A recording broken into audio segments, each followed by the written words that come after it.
जिला शिक्षा पदाधिकारी सारण का पत्र सारण जिला के लिए निर्गत होगा, जिसमें सारे विद्यालय रजिस्टर होंगे और एक एक बच्चों को जिस उद्देश्य से हम लेकर चले हैं इनको जोड़ने का काम करेंगे और इन ग्रामीण परिवेश के बच्चों को भी मुख्य धारा से हम जोड़ करेंगे। एक चीज बताइए कि सारण स्काउट जो आगे बढ़ रहा है, जो बच्चे आगे बढ़ रहे हैं, उसके लिए सरकार क्या कर रही है? सरकार जो है अपने तरफ से उच्च विद्यालय में बालचर कोर्स होता है, जो प्रत्येक बच्चों से नामांकन के समय में 10 रुपया लिया जाता है, उससे उनको पुशअप किया जाता है। विद्यालय का पंजीयन हो, बच्चे को इस विभिन्न शिविर में भेजना हो, तो इसके माध्यम से बालचर कोर्स एक फंड रेज किया हुआ है बिहार सरकार शिक्षा विभाग में, और उसी के आलोक में जो है इनका होता है। हालांकि बच्चे इसमें प्रशिक्षण स्वयं के पैसे से लेते हैं, जो नॉमिनल फी होता है। उसके बाद सरकार की तरफ से ये फंड है कि जो भी जहां बच्चे जाते हैं रहते हैं, रहने खाने का सब फ्री होता है, आने जाने का जो टीए होता है विद्यालय के बालचर कोर्स से भी होता है। वो तो है, आगे सुविधा क्या दे रही है? बिल्कुल सर, निश्चित रूप से आप अगर देखेंगे सर तो हमारे प्रत्येक डिवीजन में, रेलवे प्रत्येक डिवीजन में 6 मंथ पे 6 ग्रुप बी का और 4 ग्रुप सी का टीटीटीसी लेवल का बहाली आ रहा है। स्काउट गाइड कोटा से ही आता है, स्काउट गाइड के बच्चे ही उसमें फॉर्म फिलअप करते हैं। साथ ही साथ एयरफोर्स, आर्मी, नेवी, डिफेंस के तीनों सेक्टर में आप चलिए एनडीए मतलब एक ऑफिसर रैंक से लेकर के जीडी तक में हमारे 2% का वेटेज है। वो तो काफी दूर की चीजें हैं। ये जो प्रथम सोपान का जो अभी प्रशिक्षण हम बच्चों को दे रहे हैं, जो लास्ट डे इन्हें हम हस्तगत प्रमाण पत्र कराएंगे, इस प्रमाण पत्र से इन बच्चों को 3 नंबर वेटेज किसी विश्वविद्यालय में भारत का या किसी विद्यालय में इनको मिलने जा रहा है, जो इन बच्चों को मिलेगा सर। तो इसके सर्टिफिकेट से तो बहुत बेनिफिट्स है। जो भी हमारे साथ जुड़ते हैं एक सर्टिफिकेट मिलता है, उससे न जाने कब किसको कहां बेनिफिट हो जाए, तो इनका फायदा होता है। ये तो सेकेंडरी है, फायदा सेकेंडरी है। इन्हें जो प्रशिक्षण दिया जाता है, शायद ये आज तक प्रशिक्षण नहीं लिए होंगे और शारीरिक रूप से स्वस्थ, मानसिक रूप से चेतन और नैतिक रूप से ईमानदार नहीं हुए होंगे। कुछ लड़के हैं जो आपके सामने नजर आ रहे हैं कि कुछ लोग नौकरी पाया है इन लोगों ने? हाँ निश्चित, बिल्कुल सर। हमारे साथ ही जुड़े हुए 4-5 लोग हैं जो railway group D Banaras division में अभी कार्यरत है। हमारा सोनू मित्र हैं जो अभी सोनपुर डिवीजन में कार्यरत है, ग्रुप डी में कार्यरत है, जिन्होंने स्काउट गाइड कोटा से जॉब लिया है। अपना परिचय दें। मैं अमन राज, जिला संगठन आयुक्त scout, Bharat scout guide Saran.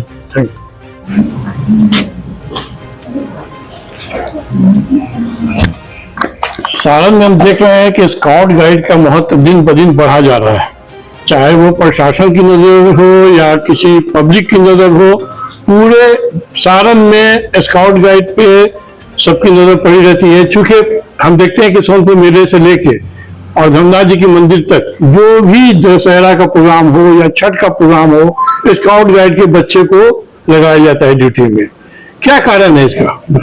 देखिए, स्काउट एंड गाइड की ट्रेनिंग के दौरान बच्चे 6 दिवसीय प्रशिक्षण प्रथम, द्वितीय, तृतीय सोपान जो करते हैं, उसमें खासकर उनको नैतिक मूल्यों और जीवन के कौशल को सिखाया जाता है और उनका एक सर्वांगीण विकास होता है, नेतृत्व की क्षमता का विकास होता है, जिसके अंतर्गत वो किसी क्षेत्र में कहीं भी और एक कर्मठ व्यक्ति पैदा किए जाते हैं। प्रशिक्षण के दौरान जो भी हमारे स्काउट गाइड टीम के पदाधिकारी होते हैं, वो उन बच्चों में उन कौशल का विकास करते हैं, जिसके चलते यदि कहीं भी कोई प्रोग्राम होता है, कार्यक्रम हो या कहीं भी भीड़ भाड़ का जगह हो, जहां स्काउट एंड टीम में एक सेवा भाव बच्चों को सिखाया जाता है। बच्चे ये जानते हैं कि सेवा भाव के संगठन के तहत कहीं भी उनको कार्य दिया जाता है, वो नैतिक मूल्यों, सर्वांगीण विकास और सेवा भाव के अंतर्गत कार्य करते हैं। इसलिए ऐसे जगह उनको निश्चित रूप में लगाया जाता है ताकि वो उस परिस्थितियों को अच्छी तरह समझ रहे हैं। प्रशिक्षण के दौरान उन्होंने इसको सीखा है। अपना परिचय दें। हम उच्च माध्यमिक विद्यालय के प्रधानाध्यापक विनोद कुमार ठाकुर।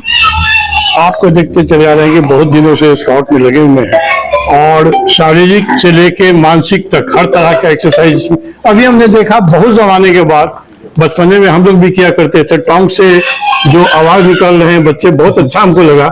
तो इसमें सब एक्सरसाइज हो जाती है, टोंग की भी हो जाती है, उंगली की, पूरी शरीर की हो जाती है। क्या कहेंगे इसके बारे में, ये क्या दर्शाता है? सर देखिए, ऐसा है कि हमारे स्काउट गाइड में सुबह 7 बजे से लेकर और शाम के 5 बजे तक सब कुछ सिलेबस पटा हुआ एक्सरसाइज होता है। तो सुबह हमारा सबसे प्रथम आप सर्वप्रथम देखेंगे तो BP6 होता है। BP6 जो होता है टॉप से लेकर बटन तक 6 एक्सरसाइज होता है। तो 6 सारे पूरे शरीर को मतलब एक्टिव रखने के लिए। और हमारे स्काउट गाइड जो होता है का मोटो ही है तैयार रहो। तो तैयार कैसे रहेंगे? तो शारीरिक रूप से जब स्वस्थ रहेंगे, मानसिक रूप से चेतन रहेंगे और नैतिक रूप से ईमानदार रहेंगे। तो ये जब तीनों चीज रहेगा तो हमारे बच्चे हमेशा हमेशा तैयार ही रहेंगे। तो हमारा मूल्य उद्देश्य है कि बच्चों को नैतिकता का पाठ पढ़ाना और शारीरिक रूप से स्वस्थ रखना। आप क्या कहेंगे? अभी स्काउट गाइड में आप हैं, काफी दिनों से आप भी कार्य कर रहे हैं, यहाँ जो एक्सरसाइज स्काउट गाइड के बच्चों को ट्रेनिंग दी जाती है, तो क्या ये सबसे ज्यादा कहाँ पाए जाते हैं, शहर में कि गांव में?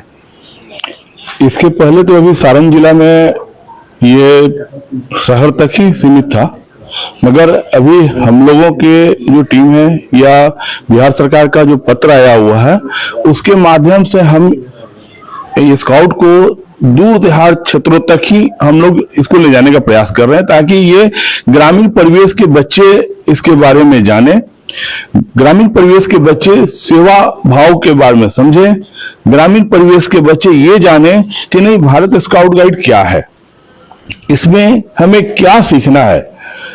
इसीलिए हम लोग इसको अब देहात क्षेत्र में इसको लेकर के चल रहे हैं और देहात क्षेत्र के बच्चे जो भी हमारे हैं बहुत ज्यादा एक्टिव पोजीशन में हैं इसको सीखने के लिए।